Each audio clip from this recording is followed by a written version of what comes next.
आज की भागदौड़ भरी जिंदगी में हमारे सामने हर रोज कई ऐसी परिस्थितियां आती हैं जहां पर हमें कोई ना कोई फैसला लेना होता है। या हाँ या नहीं, या इधर या उधर, सही या गलत। लेकिन सही समय पर सही फैसला कैसे लें, इसे लेकर ज्यादातर लोगों के मन में कंफ्यूजन रहता है। और यही कंफ्यूजन कई बार बड़ी गड़बड़ कर देता है। कई बार कुछ ऐसे फैसले होते हैं जो अगर गलत हो जाएं तो उनकी वजह से बड़ा नुकसान झेलना पड़ जाता है, चाहे वो आर्थिक हो, मानसिक हो या फिर कोई और नुकसान हो। इस वीडियो में आज हम आपको भगवान से लेकर आज के दौर के बुद्धिजीवियों की वो गूढ़ बातें बताने जा रहे हैं जिन्हें जानकर आप जीवन में सही निर्णय लेने में सक्षम हो सकते हैं, क्योंकि सही फैसले ही जीवन को सही दिशा में ले जाते हैं। तो आगे बढ़ने से पहले अगर आपने अब तक हमारे चैनल को सब्सक्राइब नहीं किया है तो चैनल को सब्सक्राइब कर लें, साथ ही बेल आइकन को भी प्रेस कर दें जिससे इस तरीके के वीडियो आपको सबसे पहले मिल सके। महाभारत काल में भगवान श्री कृष्ण ने कहा था, कोई भी निर्णय व्यक्ति पर अपना प्रभाव छोड़ जाता है। आज किए गए निर्णय भविष्य में सुख या दुख निर्मित करते हैं। जब कोई दुविधा सामने आती है तो मन व्याकुल हो जाता है, लेकिन किसी भी परिस्थिति में व्याकुल नहीं होना है। शांत मन से जब कोई निर्णय लेता है तो अपने लिए सुखद भविष्य बनाता है। इसीलिए मन को शांत करने के लिए निर्णय मत लो, बल्कि शांत मन से निर्णय लेना चाहिए। आज के दौर में जाने माने कथावाचक प्रेमानंद जी महाराज कहते हैं, कोई भी निर्णय मन से नहीं बुद्धि से लेना चाहिए। कभी कभी बुद्धि भी गलत निर्णय ले लेती है। ऐसी परिस्थिति में बुद्धि के ऊपर शास्त्र हैं और हमें उसको शास्त्रों से प्रमाणित करके तब जाकर कोई निर्णय लेना चाहिए।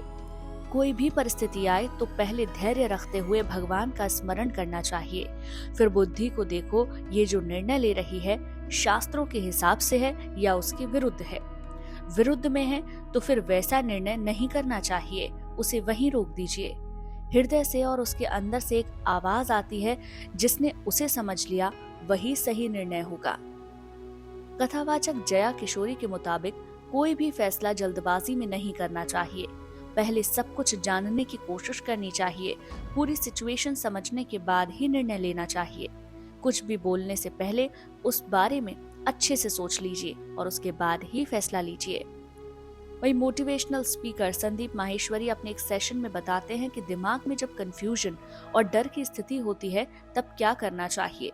उन्होंने कहा कि कोई निर्णय हम अपने पास्ट के एक्सपीरियंस के हिसाब से लेते हैं, ऐसा करना सही नहीं है। बिल्कुल प्रैक्टिकल होकर सोचें, इमोशनल होकर कोई डिसीजन ना लें। इमोशंस दो तरह के होते हैं, एक डिजायर और एक fear. Desire for pleasure, fear of pain. ये फियर ऑफ पेन फिजिकल हो सकता है, साइकोलॉजिकल हो सकता है या किसी रिलेशनशिप से रिलेटेड हो सकता है, और ये हमेशा हमें फंसाता है। मन के अधीन होकर जो काम करेगा वो फंसेगा। लाइफ के डिसीजन ऐसे होने चाहिए जैसे एज अ थर्ड पर्सन उस चीज को देखना है, एज इट इज देखना चाहिए, जैसे कि आप उस परिस्थिति में नहीं हैं और आप बाहर से उस सिचुएशन को देख रहे हैं। अब फैसला लीजिए कि क्या आपके लिए सही है। खुद इमोशनली अटैच होकर नहीं देखना चाहिए, बिल्कुल प्रैक्टिकल होकर देखो।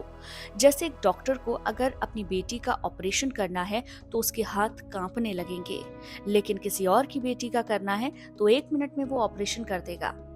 मोटिवेशनल स्पीकर संदीप माहेश्वरी के ही एक इंटरव्यू सेशन में जाने माने शिक्षक खान सर ने बताया कि सही फैसला कैसे लेना चाहिए। उन्होंने कहा, दूसरे से सलाह लेने से पहले एक बार खुद उस पर रिसर्च कर लेनी चाहिए। सामने वाला क्या सलाह दे रहा है, किस हिसाब से दे रहा है, ये समझना जरूरी है। पहले खुद उस टॉपिक पर रिसर्च कीजिए, उसके बाद किसी से सलाह लेने जाइए। ये नहीं कि पहले सलाह ले लो और उसी सलाह के आधार पर फैसला कर लो, ऐसे मामला गड़बड़ हो सकता है।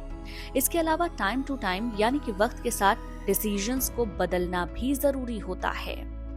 एक और बुद्धिजीवी और जाने माने शिक्षक विकास दिव्यकीर्ति के मुताबिक अपनी जिंदगी की कहानी हम खुद लिखते हैं, अपने फैसलों से लिखते हैं, निर्णयों से लिखते हैं। आपने किस परिस्थिति में क्या फैसला लिया, इससे आपके जीवन की आगे की कहानी लिखी जाएगी। सबसे पहले आप ये देखें कि निर्णय लेने की प्रक्रिया में आप निष्पक्ष या तटस्थ हैं या फिर नहीं। तटस्थ मतलब न्यूट्रल, निष्पक्षता मतलब इम्पार्शियल। पहले किसी भी चीज पर विचार करो, फिर फैसला लो। पहले ही किसी भी चीज पर राय नहीं बनानी चाहिए। किसी भी मुद्दे को पहले अच्छे से समझना चाहिए, उसके बारे में सोचना चाहिए और उसके बाद ही फैसला लेना चाहिए। कुल मिलाकर आप इस वीडियो को देखकर समझ गए होंगे कि हमें अपने जीवन के सफर में निर्णय कैसे लेने हैं। आपको हमारा ये वीडियो कैसा लगा कमेंट करके जरूर बताइए, और अगर आपको लगता है ये वीडियो किसी के काम आ सकता है तो उसके साथ शेयर करना बिल्कुल मत भूलिए।